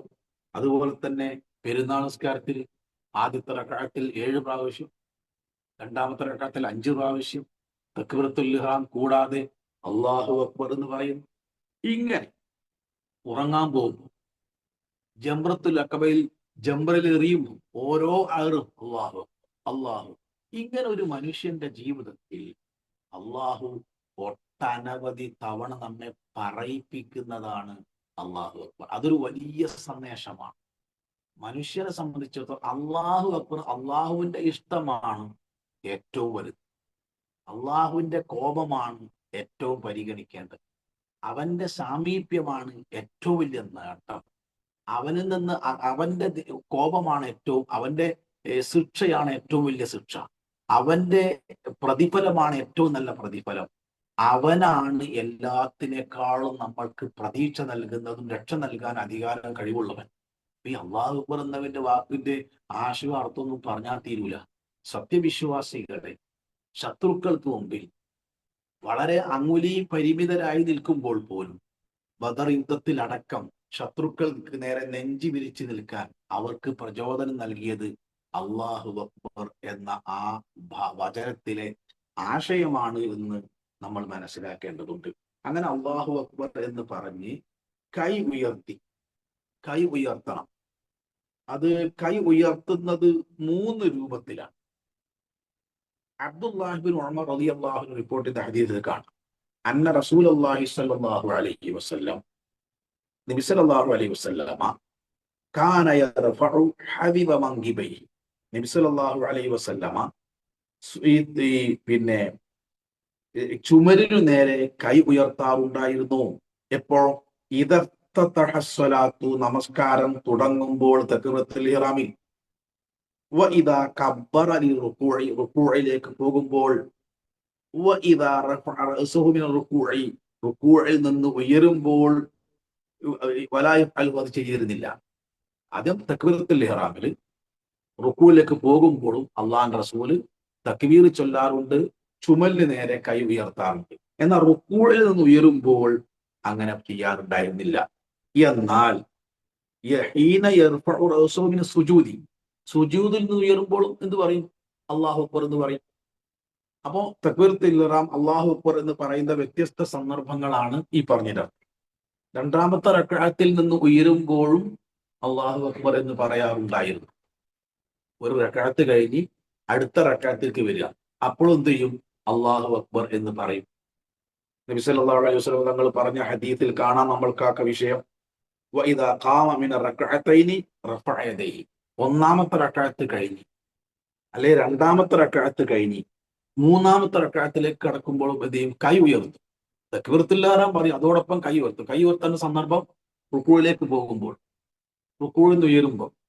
അതേപോലെ തന്നെ രണ്ടാമത്തെ റക്അത്തിൽ നിന്ന് അതേപോലെ തന്നെ ഓരോ ഘട്ടത്തിലും നമസ്കാരത്തിൽ അല്ലാഹു അക്ബർ എന്ന് പറയുന്ന സന്ദർഭത്തിലൊക്കെ ഓരോ ഘട്ടത്തിലേക്ക് റുകൂഇലേക്ക് പോകുമ്പോഴും റുകൂഇൽ നിന്ന് ഉയരുമ്പോഴും, അതേപോലെ തന്നെ രണ്ടാമത്തെ റക്അത്തിൽ നിന്ന് മൂന്നാമത്തെ റക്അത്തിലേക്ക് ഉയരുമ്പോഴും കൈകൾ ഉയർത്താറുണ്ട്. എന്നാൽ ഒന്നാമത്തെ റക്അത്തിൽ നിന്ന് രണ്ടാമത്തെ റക്അത്തിലേക്ക് പോകുമ്പോൾ കൈ ഉയർത്തോ? ഇല്ല. അത് അല്ലാഹു അക്ബർ എന്നാണ് കൈയാട്ടല. രണ്ടാമത്തെ റക്അത്തിൽ നിന്ന് മൂന്നാമത്തെ റക്അത്തിലേക്ക് പോവാന്ന് പറഞ്ഞത് അത് ഒന്നാമത്തെ അത്തഹിയാത്തിൽ നിന്നാണ് നമ്മൾ ഉയരുന്നത്. രണ്ടാമത്തെ റക്അത്തിൽ നിന്നല്ല. രണ്ടാമത്തെ റക്അത്ത് കഴിഞ്ഞു, ആദ്യത്തെ അത്തഹിയാത്ത് കഴിഞ്ഞു. ആ അത്തഹിയാത്തിൽ നിന്നാണ് നമ്മൾ എന്ത് ചെയ്യണത്? മൂന്നാമത്തെ റക്അത്തിലേക്ക്. അപ്പോൾ എന്ത് ചെയ്യും? കൈ ഉയർത്തും. എന്നാൽ ഒന്നാമത്തെ റക്അത്തിൽ നിന്ന് രണ്ടാമത്തെ റക്അത്തിലേക്ക് പോകുമ്പോഴോ കൈ ഉയർത്താറില്ല. അല്ലാഹു അക്ബർ പറയും. മൂന്നാമത്തെ റക്അത്തിൽ നിന്ന് നാലാമത്തെ റക്അത്തിലേക്ക് പോകുന്ന കൈ ഉയർത്തോ? ഉയർത്തൂല. അല്ലാഹു അക്ബർ പറയും, കൈ ഇങ്ങനെ കിട്ടും. ഇത്രേ ഉള്ളൂ. അപ്പൊ ഇപ്പോഴൊക്കെ ഇങ്ങനെയൊക്കെയാണ്, ഇത്തരം സന്ദർഭത്തിലാണ് കൈ ഉയർത്തേണ്ടത്. തക്ബീറത്തുൽ ഇഹ്റാമിൽ എപ്പോഴാണ് കൈ ഉയർത്തേണ്ടത്? 3 രീതിയുണ്ട്. ഒന്ന്, ആദ്യം കൈ ഉയർത്തി പിന്നെ അല്ലാഹു അക്ബർ എന്ന് പറയുക. കൈ ഉയർത്തി വെച്ചതിന് ശേഷം അല്ലാഹു അക്ബർ എന്ന് പറഞ്ഞ് കൈ കെട്ടുക. അങ്ങനെ ഒരു രൂപമുണ്ട്. 2, അല്ലാഹു അക്ബർ എന്ന് കൈ ഉയർത്തുന്നതോടൊപ്പം അല്ലാഹു അക്ബർ, രണ്ടും ഒരേ സമയം. കൈ ഉയർത്തുന്നതും കൈ കെട്ടുന്നതും തക്ബീറത്തുൽ ഇഹ്റാം പറയുന്നതും ഒരേ സമയം. ആദ്യം ഞാൻ പറഞ്ഞ എങ്ങനെയാണ്? ആദ്യം കൈ ഉയർത്തി, കൈ ഇങ്ങനെ വെച്ചിട്ട് അല്ലാഹു അക്ബർ. രണ്ടാമത്തത് അല്ലാഹു അക്ബർ, രണ്ടും ഒരേ സമയം. ഇനി അല്ലാഹു അക്ബർ, ആദ്യം അല്ലാഹു അക്ബർ എന്ന് പറയുക, ശേഷം കൈ ഉയർത്തുക. ഈ 3 രീതിയിലും പ്രവാചകന്റെ ജീവിതത്തിൽ വന്നിട്ടുണ്ട്. ഏതൊക്കെ? ഒന്ന്, ആദ്യം കൈ ഉയർത്തി പിന്നീട് അല്ലാഹു അക്ബർ എന്ന് പറഞ്ഞ് കൈ കെട്ടുക. 2, കൈ ഉയർത്തുന്നതും അല്ലാഹു അക്ബർ പറയുന്നതും ഒരേ സമയത്താവുക. 3, ആദ്യം അല്ലാഹു അക്ബർ എന്ന് പറഞ്ഞ് ശേഷം കൈ ഉയർത്തുക, അല്ലാഹു അക്ബർ. ഇങ്ങനെ 3 രീതിയിലും നബി സല്ലല്ലാഹു അലൈഹി വസല്ലമ കൈ ഉയർത്തിയിട്ടുണ്ട്. കൈ ഉയർത്തുന്ന സമയം മുതൽ കഴിയുമെങ്കിൽ സുജൂദിന്റെ സ്ഥാനത്തേക്ക് നോക്കുക. ഇമാമിന്റെ നേരെ നോക്കുന്നതിന് വിരോധമൊന്നുമില്ല, അള്ളാഹുവിന്റെ റസൂൽ വിരോധിച്ചിട്ടൊന്നുമില്ല. എന്നാൽ മേൽപോട്ട് നോക്കുന്നതിനെ വിരോധിച്ചിട്ടുണ്ട്. നമസ്കാരത്തിൽ അബീ ഹുറൈറ റളിയല്ലാഹു അൻഹു, അബൂ ഹുറൈറ റളിയല്ലാഹു അൻഹു പറയാണ്, അന്ന നബിയ സല്ലല്ലാഹു അലൈഹി വസല്ലം, നബി സല്ലല്ലാഹു അലൈഹി വസല്ലമ ലയൻതഹിയന്ന അഖ്വാമുൻ യർഫഊന അബ്സാറഹും ഇല സമാഇ ഫീ സലാത്തിഹിം, മേൽപോട്ട് നോക്കുന്ന ആളുകൾ അത് ഉപേക്ഷിക്കട്ടെ, അല്ലെങ്കിൽ അവരുടെ കണ്ണുകൾ റാഞ്ചിയെടുക്കപ്പെട്ടേക്കാം. അള്ളാഹു കണ്ണിന്റെ കാഴ്ച തന്നെ നഷ്ടപ്പെടുത്തിയേക്കാം. അതുകൊണ്ട് നമസ്കാരത്തിൽ മുകളിലേക്ക് നോക്കുന്ന ആളുകൾ ആ പ്രവർത്തനം ഉപേക്ഷിക്കണം എന്ന് നബി സല്ലല്ലാഹു അലൈഹി വസല്ലമ പറഞ്ഞതായി ഹദീസിൽ കാണാം. അതേപോലെ തന്നെ കൈ ഉയർത്തിയതിനു ശേഷം കൈ കെട്ടേണ്ടത് നെഞ്ചിലാണ് കെട്ടേണ്ടത്. കൈ കെട്ടുന്ന ഹദീസുകൾ നമുക്ക് പരിശോധിച്ച് നോക്കിയാൽ കാണാം. അൻ വാഇൽ ബിൻ ഹുജർ റളിയല്ലാഹു അൻഹു, വാഇൽ ബിൻ ഹുജർ റളിയല്ലാഹു അൻഹു റിപ്പോർട്ട് ചെയ്യുന്ന ഹദീസിൽ കാണാം, ثم وضع يده اليمنى على ظهر كفه اليسرى والرسغ والساعد. വാഇൽ റളിയല്ലാഹു അൻഹു പറയാണ്, അല്ലാഹു അക്ബർ പറഞ്ഞതിന് ശേഷം നബി സല്ലല്ലാഹു അലൈഹി വസല്ലമ തന്റെ വലത്തെ കൈപ്പടം ഇടത്തെ കൈപ്പടത്തിന്റെ മേലും മണികണ്ഠത്തിന്മേലും കൈത്തണ്ടന്മേലും കൂടി വെക്കും. എന്ന് പറഞ്ഞാൽ ഇങ്ങനെ വെക്കും, ഇങ്ങനെ, അല്ലെങ്കിൽ ഇങ്ങനെ വെക്കാം. ഇങ്ങനെ വെച്ച് കഴിയുമ്പോൾ നമ്മളെ വിരല് ഈ കൈയിന്റെ നടുവിലാണ്ടാകുക. ഇങ്ങനെ അലാസ്വദിരിഹി, നെഞ്ചിലാണ് വെക്കേണ്ടത്. നബി സല്ലല്ലാഹു അലൈഹി വസല്ലമ ഖാല റഅയ്തു റസൂലുള്ളാഹി സ്വല്ലല്ലാഹു അലൈഹി വസല്ലം യദഉ ഹാദിഹി അലാ സ്വദിരിഹി. ഇമാം അഹ്മദ് റിപ്പോർട്ട് ചെയ്യുന്ന ഹദീസിൽ കാണാം, നബി സല്ലല്ലാഹു അലൈഹി വസല്ലമ ഈ രണ്ട് കൈയും നെഞ്ചിൽ വെച്ചതായി കാണാം. അപ്പൊ ഉയർത്തിയ കൈകൾ നെഞ്ചിൽ വെക്കണം. ഇടത് കൈയിന്മേൽ വലതു കൈ എന്ന നിലക്ക് മണികണ്ഠത്തിന്മേലായി വെക്കാം. നബി സല്ലല്ലാഹു അലൈഹി വസല്ലമയുടെ ഹദീസ് പറയാം. അതേപോലെ തന്നെ കൈപ്പത്തിന്മേൽ വെക്കലും മണികണ്ഠത്തിൽ പിടിക്കലും അനുവദനീയമായ രീതിയിൽ ഇങ്ങനെ വെക്കും ചെയ്യാം, ഇങ്ങനെ പിടിക്കും ചെയ്യാം. ഇങ്ങനെ വെക്കും ചെയ്യാം, ഇങ്ങനെ പിടിക്കും ചെയ്യാം. രണ്ടിനും അനുവാദമുണ്ട്. അത് കൈ കെട്ടുമ്പോൾ ശ്രദ്ധിക്കേണ്ട സംഗതി നെഞ്ചിന് മുകളിലാണ് വെക്കേണ്ടത്, അല്ലാതെ വയറിന് മുകളിലോ വയറിന്റെയും പൊക്കിളിന്റെയും ഇടയിലോ അല്ല. കൈ കെട്ടാതെ നേരെ നിൽക്കാനും പാടില്ല. പ്രവാചകന്റെ സുന്നത്ത് കൈ കെട്ടിയിരുന്നു എന്നതാണ്. അതേപോലെ തന്നെ കൈ കെട്ടിയതിന് ശേഷം പ്രാരംഭ പ്രാർത്ഥന വളരെ പ്രധാനപ്പെട്ടത്. അത് സുന്നത്താണെങ്കിലും ഫർളാണെങ്കിലും പ്രാരംഭ പ്രാർത്ഥന വളരെ ശ്രേഷ്ഠമായ ഒന്നാണ്. ആ പ്രാർത്ഥന ശ്രദ്ധിച്ചാൽ മതി. നബി സല്ലല്ലാഹു അലൈഹി വസല്ലമ വജ്ഹത്ത് ഓതിയിട്ടുണ്ട്. അത് പരിശുദ്ധ ഖുർആനിൽ വന്ന പ്രാർത്ഥനയാണ്. അതേപോലെ തന്നെ അല്ലാഹുമ്മ ബാഇദ് ബൈനി വബൈന ഖത്തായായ കമാ ബഅഅത ബൈനൽ മശ്രിഖി വൽ മഗ്രിബ് അല്ലാഹുമ്മ നഖ്നി മിൻ ഖത്തായായ കമാ യുനഖ ثوബുൽ അബീദ് മുഖ്തനസ് അല്ലാഹുമ്മ ഗ്സിൽനി മിൻ ഖത്തായായ ബിൽസൽജി വൽ മാഇ വൽ ബർദ്. ഇങ്ങനെ ഒരു പ്രാർത്ഥന നബി സല്ലല്ലാഹു അലൈഹി വസല്ലമ ചൊല്ലിയതായി കാണാം. അല്ലാഹുവേ, എന്നെയും എൻ്റെ പാപത്തെയും കിഴക്കിന്റെയും പടിഞ്ഞാറിന്റെയും ഇടയിലുള്ള അകലത്തിൽ നീ അകറ്റിക്കളയണം. എന്താ കാരണം? ഈ പ്രാർത്ഥനയുടെ ഒക്കെ പ്രാധാന്യം എന്താ? അള്ളാഹു പരിശുദ്ധ ഖുർആനിൽ പറഞ്ഞിട്ടുള്ളത് മൻ യഅതി റബ്ബഹു മുജ്രിമ, പാപിയായിട്ടെങ്ങാനും അള്ളാന്റെ അടുക്കൽ ഒരാൾ വന്നാൽ ഫഇന്ന ലഹു ജഹന്നമ, അവന് പോവാനുള്ള സ്ഥലം നരകാണ്, ജഹന്നമാണ്. ലാ യമൂതു ഫീഹാ വലാ യഹ്യ, പിന്നെ അവിടെ ജീവിതമില്ല മരണമില്ല, രണ്ടിന്റെ ഇടക്കാണ്. അതുകൊണ്ട് പാപങ്ങൾ ഈ ദുനിയാവിൽ വെച്ച് കഴുകിക്കളയണം. പാപ ഭയം ഈമാനിന്റെ ഭാഗമാണ്. പാപമോചന പ്രാർത്ഥന വിശ്വാസിയുടെ സ്വഭാവമാണ്. 24 മണിക്കൂർ ഒരു മനുഷ്യൻ ചിന്തിക്കേണ്ടത് അവൻ എന്തൊക്കെ നന്മ ചെയ്തു എന്നല്ല, അവന്റെ പാപങ്ങളെ പറ്റിയാണ്. എത്രത്തോളം നോക്കി നിങ്ങൾ നമസ്കാരം ഇപ്പൊ നമ്മൾ പറഞ്ഞുകൊണ്ടിരിക്കുകയാണല്ലോ. ഒരാൾ നമസ്കരിച്ചു കഴിഞ്ഞാൽ റബ്ബന തഖബ്ബൽ മിന്ന എന്നല്ലല്ലോ ആദ്യം പറയേണ്ടത്, അസ്തഗ്ഫിറുല്ലാഹ്. അതെന്താ? എന്നിൽ സംഭവിച്ചേക്കാവുന്ന പിഴവുകളെ പറ്റി ഒരു മനുഷ്യൻ എല്ലാ വിഷയത്തിലും ബോധവാനാവണം. നിസ്കരിച്ചു കഴിഞ്ഞാൽ അൽഹംദുലില്ലാഹ് എന്നല്ലല്ലോ പറയേണ്ടത്, പടച്ചോനെ ഇതിലെന്തെങ്കിലും തെറ്റ് സംഭവിച്ചു. എന്താ കാരണം? മനുഷ്യനിൽ തെറ്റ് സംഭവിക്കും. മനുഷ്യനെ അള്ളാഹു സൃഷ്ടിച്ചിട്ടുണ്ട് ഖുലിഖൽ ഇൻസാനു ദഈഫ, ബലഹീനനായിട്ടാണ്. തെറ്റുകൾ സംഭവിച്ചു പോകും. ആദം അലൈഹി സ്വലാത്തു വസ്സലാം വിലക്കപ്പെട്ട കനി ഭക്ഷിച്ച ചരിത്രത്തിനാണ് എല്ലാ വേദഗ്രന്ഥത്തിലും അള്ളാഹു ആവർത്തിച്ച് പറഞ്ഞത്. ഏത് കാലം നടന്ന സംഭവമാണ്? എന്തിനാ ഖുർആനിൽ പറഞ്ഞത്? മനുഷ്യനാണോ അവന് തെറ്റ് സംഭവിക്കും. അത് ഇബാദത്തിൽ പോലും സംഭവിക്കും. അതുകൊണ്ട് നമസ്കരിച്ചു കഴിഞ്ഞ ഉടനെ 3 പ്രാവശ്യം അസ്തഗ്ഫിറുല്ലാഹ് എന്ന് പറഞ്ഞു. നബി സല്ലല്ലാഹു അലൈഹി വസല്ലം ഒരു സദസ്സിൽ പങ്കെടുത്താൽ ആ സദസ്സിൽ വെച്ച് ഏറ്റവും കൂടുതൽ പറയുന്ന വാക്ക് അസ്തഗ്ഫിറുല്ലാഹ് എന്നാണ്. ളുഹ നമസ്കാരം കഴിഞ്ഞു, ആയിഷ റളിയല്ലാഹു അൻഹ പറയാണ്, നമ്മൾ ആണെങ്കിൽ എണ്ണി പറഞ്ഞു എന്ന് ഹദീസിൽ എവിടെയില്ല, ഒരു സ്ഥലത്ത് ഇരുന്നുകൊണ്ട് ചൊല്ലിയിട്ടുമില്ല. എന്നാൽ ളുഹ നമസ്കാര ശേഷം നബി സല്ലല്ലാഹു അലൈഹി വസല്ലമ 100-ലധികം തവണ പറഞ്ഞ പ്രാർത്ഥന റബ്ബ് റബ്ബി ഗഫിർലി വതുബ് അലയ്യ ഇന്നക അൻത തവ്വാബുർ റഹീം. റബ്ബി ഗഫിർലി എന്നാ, പടച്ചോനെ മാപ്പ് നൽകണേ. ഇത് ആരാ പറയുന്നത് ആലോചിക്കണം. ആരായി പറയണത്? അള്ളാന്റെ റസൂലാണ്. എന്തിനാണ് ഞാൻ പറഞ്ഞത്? നമ്മൾ എത്രമാത്രം ശ്രദ്ധാലുക്കളാണ്. അപ്പൊ എന്തിനാണ് നമസ്കാരം? എന്റെ പാപങ്ങൾ മുഴുവൻ കരിഞ്ഞു പോണം. അത് തുടക്കം തന്നെ അത് അല്ലാഹുമ്മ ബാഇദ് ബൈനി വബൈന ഖതായായ കമാ ബാഅത്ത ബൈനൽ മശ്രിഖി വൽ മഗ്രിബ് അല്ലാഹുമ്മ നഖ്നി മിൻ ഖതായായ. ഈ പാപത്തിൽ നീ എന്നെ ശുദ്ധീകരിക്കണം. കമാ യുനഖ തൗബുൽ അബിയദു മിനദ് ദനസ്. വെളുത്ത വസ്ത്രം നജസിൽ നിന്ന്, അഴുക്കിൽ നിന്ന് ശുദ്ധീകരിക്കുന്നത് പോലെ, ഇങ്ങനെ വെട്ടിത്തിളങ്ങി നിൽക്കുന്ന വെള്ള വസ്ത്രം പോലെ എന്റെ ഹൃദയം പാപരഹിതമാക്കി തരണം. കാരണം പാപമോചനം ഇല്ലാത്തവന് സ്വർഗപ്രവേശനമില്ല. സ്വർഗത്തെ പറ്റി പറഞ്ഞ മുഴുവൻ ആയത്തുകളും പരിശോധിച്ചോളി. ഇന്ന നന്മ ചെയ്താൽ സ്വർഗം കിട്ടും എന്ന് അള്ളാഹു എവിടെങ്കിലും പറഞ്ഞിട്ടുണ്ടെങ്കിൽ, സ്വർഗത്തിന് പല പദവും അള്ളാഹു ഉപയോഗിച്ചിട്ട് ജന്നത്ത് നിന്ന് മാത്രമല്ല കേട്ടോ. സ്വർഗത്തിന് അജ്റുൻ കരീം, അജ്റുൻ കബീർ എന്നൊക്കെ പറഞ്ഞിട്ടുണ്ട്.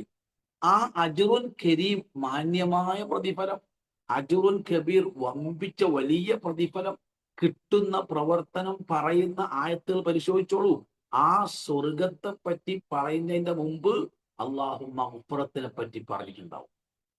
ഒന്ന്, സൂറ ആലു ഇമ്രാന്റെ 133-ാമത്തെ വചനം, വസാരിഊ ഇലാ മഗ്ഫിറത്തിൻ മിർ റബ്ബിക്കും വജന്ന.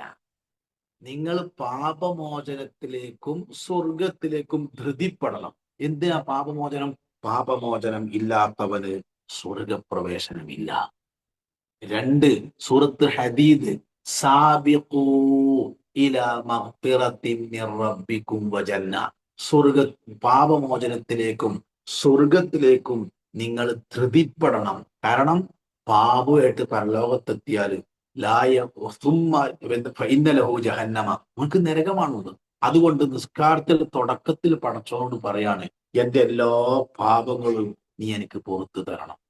ഇതിന്റെ ഗൗരവം വിശദീകരിക്കുന്ന മറ്റൊരു സംഭവം എന്താന്ന് വെച്ചാല്, പരലോകത്ത് മനുഷ്യരിങ്ങനെ കോടാനക്കോടി നക്ഷത്രങ്ങൾക്ക് ചുവട്ടിൽ അസഹനീയമായ ചൂടും വിശപ്പും ദാഹവും വിയർപ്പും പ്രയാസവും സഹിച്ച് ഒരുപാട് കൊല്ലം നിന്ന് അലഞ്ഞ് ബുദ്ധിമുട്ടായി അവസാനം ഇവിടുന്ന് ഒന്ന് രക്ഷപ്പെട്ട് കിട്ടിയാൽ മതിയായിരുന്നു, നരകത്തിലേക്കായ തിരക്കല്ല, ഇവിടുന്ന് ഒന്ന് രക്ഷപ്പെട്ട് കിട്ടിയാൽ മതിയായിരുന്നു എന്ന് മനുഷ്യൻ ആഗ്രഹിക്കുന്ന ഒരു സന്ദർഭം. അള്ളാഹു വിചാരണ തുടങ്ങുക. ആര് പറയും പടച്ചോൻ? മനുഷ്യർ എല്ലാ വാതിലും മുട്ടുകയാണ്. ആദ്യം മുട്ടുന്ന വാതില് ആദം അലൈഹിസ്സലാത്തു വസ്സലാമിന്റെ വാതിലാണ്. അദ്ദേഹത്തിന് വാപ്പയാണ്, അബുൽ ബഷറാണ്, മനുഷ്യ പിതാവാണ്. പറയും അള്ളഹാനോട്, നിങ്ങളൊന്ന് പടച്ചവനോട് പറയണം, സ്വർഗം തരാനല്ല, ഒന്ന് വിചാരണ തുടങ്ങിയിട്ട് ഒന്ന് തീരുമാനിക്കണ്ട. എത്ര കാലായി ചൂട്, എത്ര സൂര്യന്മാരാണ് തലക്ക് മുകളിൽ കത്തിയെരിയുന്നത്. അർശിന്റെ തണലെങ്ങാനും നമുക്ക് കിട്ടിയില്ലെങ്കിൽ നമ്മളെ കഥ എന്താണ് സഹോദരൻ? എന്താണ് എന്റെ അവസ്ഥ? അപ്പൊ അത് ആദം അലൈഹിസ്സലാത്തു വസ്സലാമിനോട് മനുഷ്യർ ആവശ്യപ്പെടും, ഒന്ന് അള്ളഹാനോട് സംസാരിക്കണം, വിചാരണ തുടങ്ങിയിട്ട് രണ്ടാളും തീരുമാനിക്കാൻ.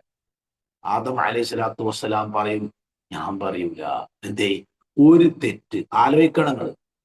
തന്റെ ആയുസ്സിനടക്കം ഭൂമിയിൽ വെച്ചല്ല, ശരീഅത്തിന്റെ നിയമം ബാധകമല്ലാത്ത സ്വർഗത്തിൽ വെച്ച് ഒരു തെറ്റ് ചെയ്തതിന്റെ, അത് തെറ്റ് പുറത്തു കൊടുത്ത് അവസാന വേദഗ്രന്ഥമായ ഖുർആനിൽ പോലും അല്ലാഹു എത്ര സ്ഥലത്ത് ആവർത്തിച്ചു? ഫതലഖാ ആദം മിർ റബ്ബിഹി കലിമാത്തിൻ ഫതാബ അലൈഹി ഇന്നഹു ഹുവത് തവ്വാബുർ റഹീം.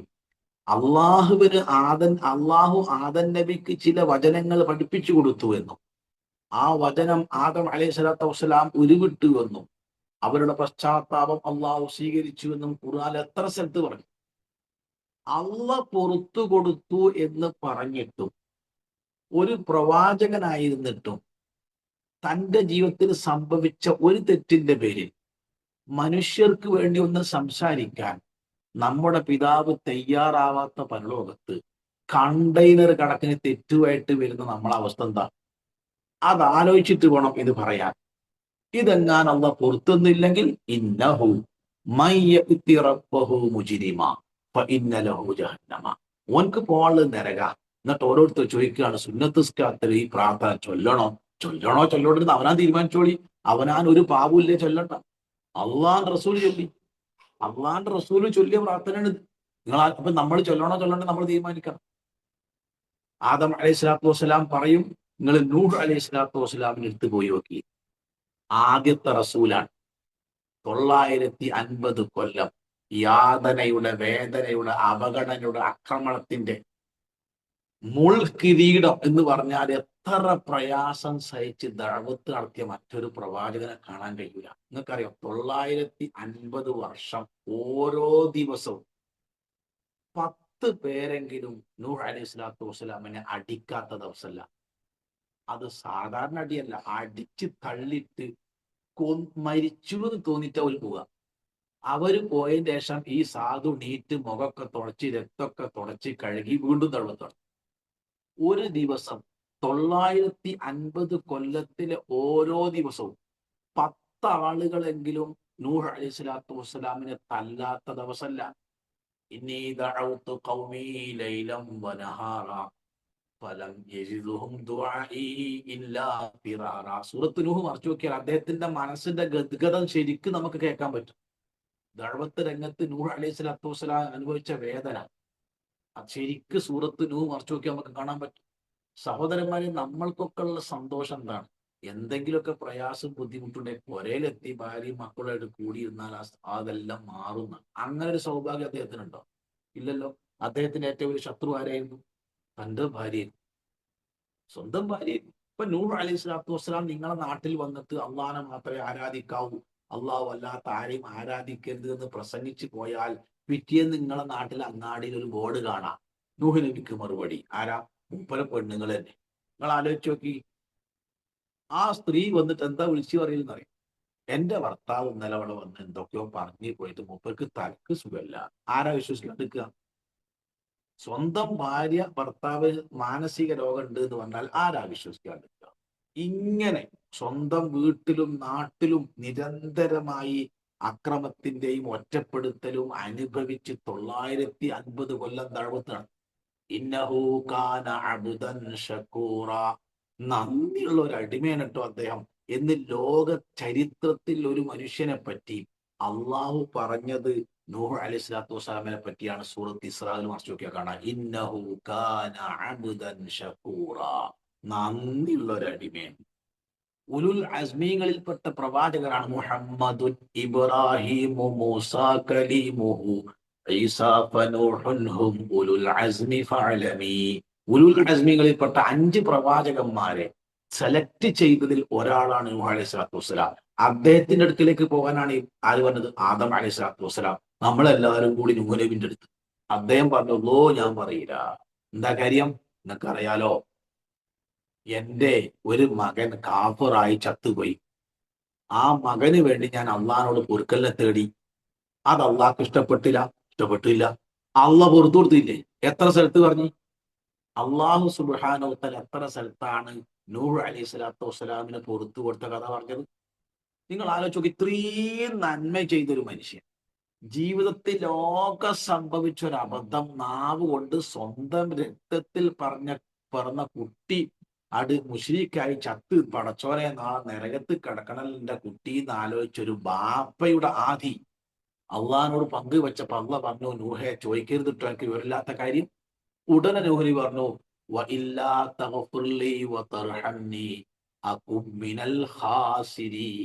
റബ്ബേ, ഞാൻ പറഞ്ഞു പോയത് എനിക്ക് പുറത്തുതരികയും നീ എനിക്ക് കരുണ ചെയ്യുകയും ചെയ്തിട്ടില്ലെങ്കിൽ ഞാൻ തീരാ നഷ്ടക്കാരനായി പോകുമെന്ന് അദ്ദേഹം പ്രാർത്ഥിച്ചത് അദ്ദേഹം ജീവിച്ച കാലഘട്ടത്തിലാണ്. ആ നൂഹ് അലൈഹി സ്വലാത്തു വസ്സലാമിനെ പറ്റി ആ ഖുർആൻ പറഞ്ഞത് ഇന്നഹു കാന അബ്ദൻ ശകൂറ. അപ്പൊ പുറത്തു കൊടുത്തതല്ലേ അർത്ഥം? എന്നിട്ട് പേടി മാറുന്നുണ്ടോ? ഇല്ല.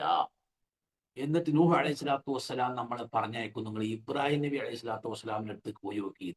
ഖലീലുല്ലാഹിയാണ്, അള്ളാഹിന്റെ ഏറ്റവും ഇന്റിമേറ്റ് ഫ്രണ്ടാണ്. എല്ലാവരും കൂടി ഓടി ഇബ്രാഹിം നബി അലൈഹി സ്വലാത്തു വസ്സലാം. ആരാണ് ഇബ്രാഹിം നബി അലൈഹി സ്വലാത്തു വസ്സലാം? സ്വർഗത്തിലെ വസ്ത്രം ആദ്യമായി ധരിപ്പിക്കപ്പെടുന്ന വ്യക്തിയാണ്. നേരത്തെ ഞാൻ പറഞ്ഞല്ലോ, ലോകത്ത് 130 കോടി മുസ്ലിങ്ങൾക്ക് തിരിഞ്ഞ് നമസ്കരിക്കാൻ കഅബാലയം പുനർനിർമ്മിക്കാൻ പടച്ചോൻ അവസരം നൽകിയ മനുഷ്യനാണ്. ഹജ്ജ് എന്ന അനിതര സാധാരണമായ ലോകത്തെ ഏറ്റവും വലിയ മനുഷ്യ സംഗമത്തിന് ക്ഷണിക്കാൻ അള്ളാഹു തെരഞ്ഞെടുത്ത ആളാണ്. ആ മനുഷ്യനാണ് ഖലീലുല്ലാ, അള്ളാഹിന്റെ ഇന്റിമേറ്റ് ഫ്രണ്ട്. എന്താ നമുക്ക് പറയാനുള്ളത്? നിങ്ങൾ പടച്ചോനോട് ചോദിച്ച് സ്വർഗം വാങ്ങിത്തരണം എന്നല്ല, ഒന്ന് വിചാരണ തുടങ്ങാൻ വേണ്ടി പടച്ചോനോട് സംസാരിക്കണം. ഖലീലുല്ലാഹി ഇബ്രാഹിം അലൈഹി സ്വലാത്തു വസ്സലാം തയ്യാറാവുന്നില്ല. എന്താ കാരണം? അദ്ദേഹം പറഞ്ഞാൽ എന്താ അറിയോ? ഞാൻ എന്തൊക്കെ ചെയ്തിക്കണ്, നിങ്ങളെന്താ അത് വിവരം നേരത്തെ പറയണ്ടേ? ഞാൻ അള്ളാന്റെ ഏറ്റവും അടുത്ത ആളല്ലേ, ഞാൻ ചോദിച്ചാ പടച്ചോൻ തരൂലേ? ഇല്ല. എന്റെ അടുത്ത് 3 അബദ്ധം എന്റെ നാവിൽ നിന്ന് വന്നു പോയി. ഞാൻ മനഃപൂർവ്വം അങ്ങനെ കരുതി പറഞ്ഞതല്ല.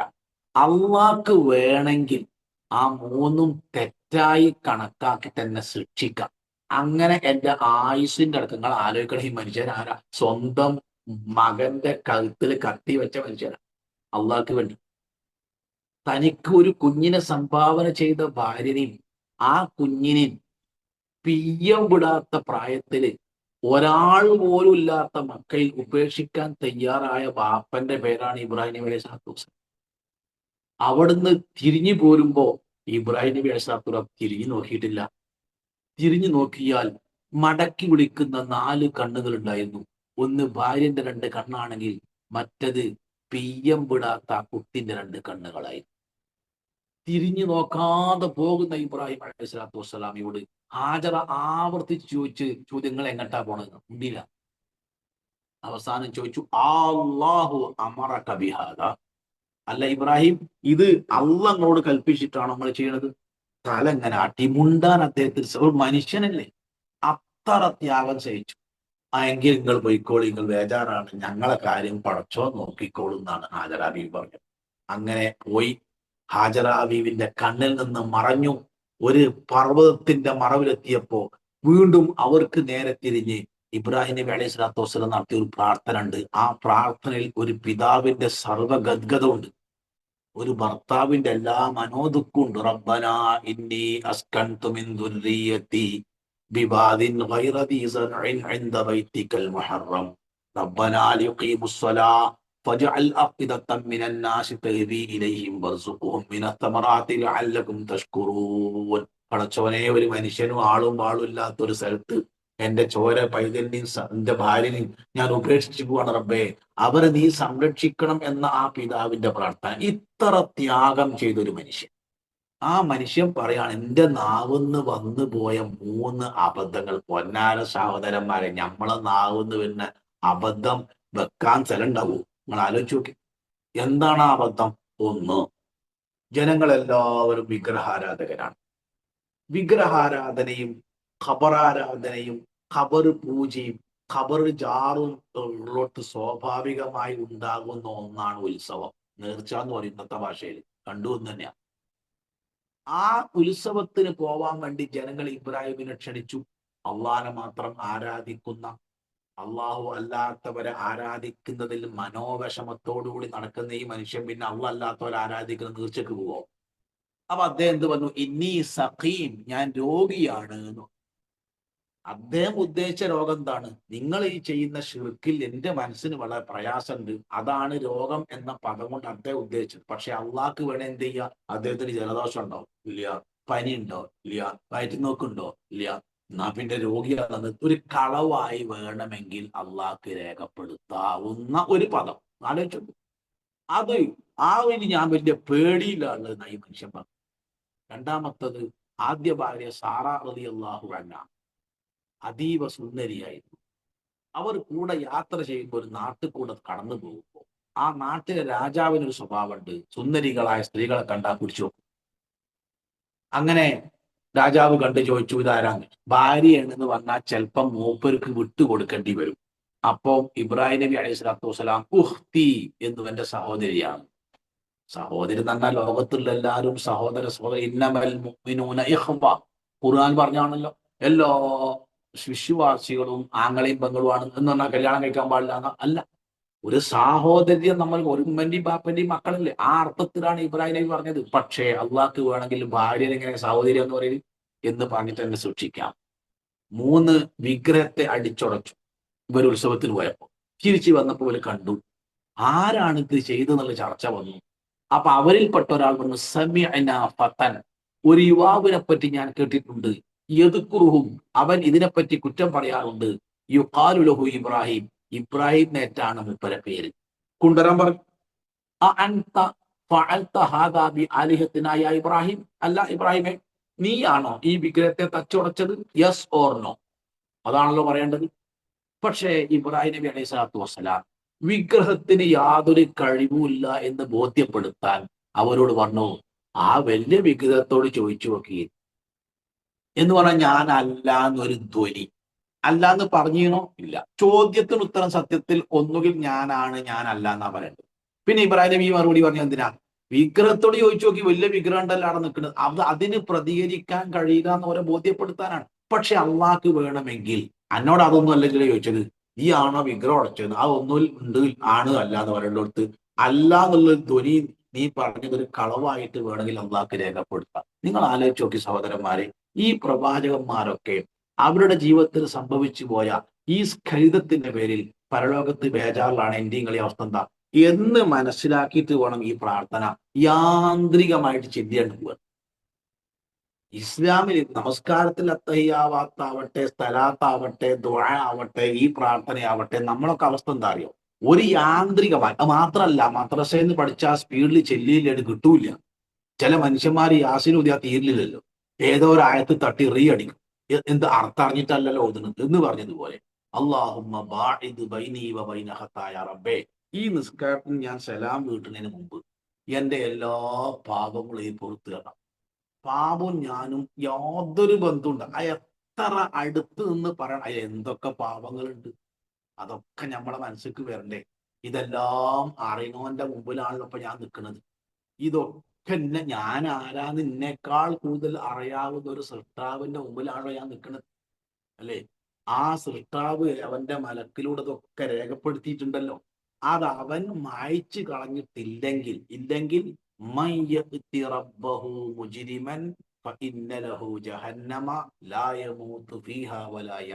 ഒരു രക്ഷയുണ്ടാവില്ല. അതുകൊണ്ടാണ് സത്യവിശ്വാസികൾ ആലോചിച്ച് നോക്കി, യുദ്ധക്കളത്തിൽ വന്ന പ്രാർത്ഥിക്കേണ്ടത് എന്താ? നമ്മളൊരു യുദ്ധക്കളത്തിലെത്തി ശത്രുക്കളെ മുഖാമുഖം കണ്ടു നിൽക്കുകയാണ്, പടച്ച റബ്ബേ യുദ്ധത്തിൽ നമ്മളെ കഴിച്ചിലാക്കണേ എന്നല്ലേ പ്രാർത്ഥിക്കേണ്ടത്. പക്ഷേ സത്യവിശ്വാസികൾ പ്രാർത്ഥിച്ച പ്രാർത്ഥന എന്താ? എത്ര ഹൃദയസ്പർക്കും പഠനാർഹമാണ്. ഒരു വിശ്വാസി എത്രത്തോളം അവന്റെ ദൗർബല്യത്തെപ്പറ്റി, അവനിൽ പാപം സംഭവിക്കാനുള്ള സാധ്യതയെപ്പറ്റി ആകുലപ്പെടണം എന്ന് പഠിപ്പിക്കുന്നില്ലേ പ്രാർത്ഥന? റബ്ബന ഗ്ഫിർ ലനാ ദുനൂബനാ വ ഇസ്റാഫനാ ഫീ അംരിനാ വസബ്ബിത് അഖ്ദാമനാ വൻസുർനാ അലൽ ഖൗമിൽ കാഫിരീൻ. യുദ്ധക്കളത്തില് ശത്രുക്കളെ കാണുമ്പോൾ പടച്ചോനെ ശത്രുക്കളെ എടുത്തുനിന്ന് രക്ഷപ്പെടുത്തണേ എന്ന് പ്രാർത്ഥിക്കുന്നതിന് പകരം അവരാദ്യം പറയുന്നത് എന്താണ്? റബ്ബന ഗ്ഫിർ ലനാ ദുനൂബനാ, റബ്ബേ ഞങ്ങളെ പാപങ്ങൾ നീ പുറത്തു തരണം. വ ഇസ്റാഫനാ ഫീ അംരിനാ, ഏതെങ്കിലുമൊക്കെ വിഷയത്തിൽ ഞങ്ങൾ ചിലപ്പം വല്ലാതെ തെറ്റ് ചെയ്തു പോയിട്ടുണ്ടാവും, വല്ലാതെ പ്രതികരിച്ചിട്ടുണ്ടാവും, ഞങ്ങളടുത്ത് അമിതമായി പലതും സംഭവിച്ചിട്ടുണ്ടാവും. അതൊക്കെ രേഖപ്പെടുത്തുന്നതാണ്. അതിന്റെ പേരിൽ അത് വെച്ചിട്ട് യുദ്ധക്കളത്തിൽ ഞങ്ങളെ തോൽപ്പിക്കരുത് കേട്ടോ. വൻസുർനാ അലൽ ഖൗമിൽ വസബ്ബിത് അഖ്ദാമനാ വൻസുർനാ അലൽ ഖൗമിൽ കാഫിരീൻ. ഈ ശത്രുക്കളിൽ നിന്ന് ഞങ്ങളെ രക്ഷപ്പെടുത്തണേ എന്ന് പറയുന്നത് രണ്ടാമത്തെ കാര്യം. ആദ്യം ഏതാണ്? പാപം. ഇബ്രാഹിം അലൈഹി സ്വലാത്തു വസ്സലാമിന്റെ ഒരു പ്രാർത്ഥനയോട് ഉദ്ധരിച്ച് ഇന്നത്തെ ക്ലാസ് ഞാൻ നിർത്തുകയാണ്. ഇബ്രാഹിം നബി അലൈഹി സ്വലാത്തു വസ്സലാം പറയാണ്, ഇബ്രാഹിം നബി ആരാ നമുക്കറിയാലോ. ആ ഇബ്രാഹിം അലൈഹി സ്വലാത്തു വസ്സലാമിന് അള്ളാഹു നൽകിയ സ്ഥാനമാനങ്ങളൊക്കെ നമുക്കറിയാം. അതൊക്കെ വെച്ചുകൊണ്ട് അദ്ദേഹത്തിന്റെ ഹൃദയം തുറക്കുകയാണ്. വല്ലദീ അത്മഉ അൻ യഗ്ഫിറ ലീ ഖതീഅതീ യൗമദ്ദീൻ. ഇതൊക്കെ ഉണ്ട്, ശരിയാണ്. പക്ഷെ ഇബ്രാഹിമിന്റെ ആഗ്രഹം എന്തായി? പരലോകത്ത് ഇബ്രാഹിം നബിന്റെ പാപം അടച്ചോ പുറത്തു വന്നാൽ മതിയായിരുന്നു, ഒറ്റ ആഗ്രഹം. സ്വർഗത്തേക്ക് പോണ കോടാനക്കോടി മനുഷ്യന്മാരുടെ കൂട്ടത്തിൽ ഒരാളായിട്ട് ഇബ്രാഹിമിനെ അള്ള പരിഗണിക്കണം എന്ന് മാത്രമേ എനിക്ക് ആഗ്രഹമുള്ളൂ. ആ പരിഗണിക്കണേ എന്ത് വേണം? എന്റെ എല്ലാ പാപങ്ങളും പുറത്തു തരണം. വല്ലതീ അത്തുമാഴു, ഞാൻ ആഗ്രഹിക്കുന്നത് എന്റെ എല്ലാ തെറ്റുകുറ്റങ്ങളെയും അള്ളാഹു പുറത്തു തരണമെന്നാണ് യൗമദ്ദീൻ, പ്രതിഫല ദിവസത്തിന്റെ നാളിൽ. മൂസാ നബി അലൈഹി സ്വലാത്തു വസ്സലാമിനെ പരാജയപ്പെടുത്താൻ ഫറോവ ലോകത്തിന്റെ വിവിധ ഭാഗത്ത് നിന്ന് 7000 മാരണക്കാരെയാണ് കൊണ്ടുപോയത്.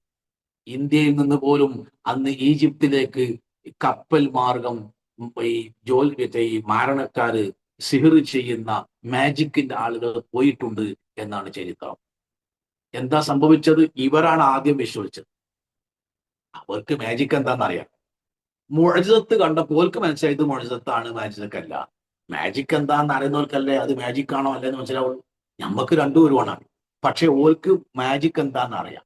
അതുകൊണ്ട് ഇത് മാജിക് അല്ല, ഇത് മുഅ്ജിസത്താണെന്ന് വടിന്റെ ആ പാമ്പായിട്ട് അവരിട്ട വടികളെയും കയറുകളെയും മൂസാ നബിന്റെ പാമ്പ് വിഴുങ്ങിയപ്പോ മാരണക്കാർക്ക് ബോധ്യമായി ഇത് അള്ളാന്റെ റസൂലാണ്. അവർ വിശ്വസിച്ചു. ഫിർഔൻ വളരെ പരുഷമായി പെരുമാറി. അവർ പ്രാർത്ഥിക്കാൻ റബ്ബന ആമന്ന ലിയഗ്ഫിറ ലനാ ഖതായാനാ വമാ അക്റഹ്തനാ അലൈഹി മിനസ് സിഹർ. അല്ലാഹുവേ റബ്ബന, ഞങ്ങൾ റബ്ബേ, ആമന്ന, ഞങ്ങൾ വിശ്വസിച്ചിരിക്കുന്നു. എന്തിന്? ലിയഗ്ഫിറ ലനാ ഖതായാനാ, ഇസ്ലാമിലേക്ക് വന്ന ആദ്യത്തെ പ്രതികരണം, ഞങ്ങളെല്ലാ പാപങ്ങളും നീ പുറത്തു തരണം. ഏതടക്കം? വമാ അക്റഹ്തനാ അലൈഹി മിനസ് സിഹർ, ഈ പ്രവാചകനോട് മത്സരിക്കാൻ ഞങ്ങൾ വന്നു പോയില്ലേ, അതൊരു വലിയ തെറ്റല്ലേ?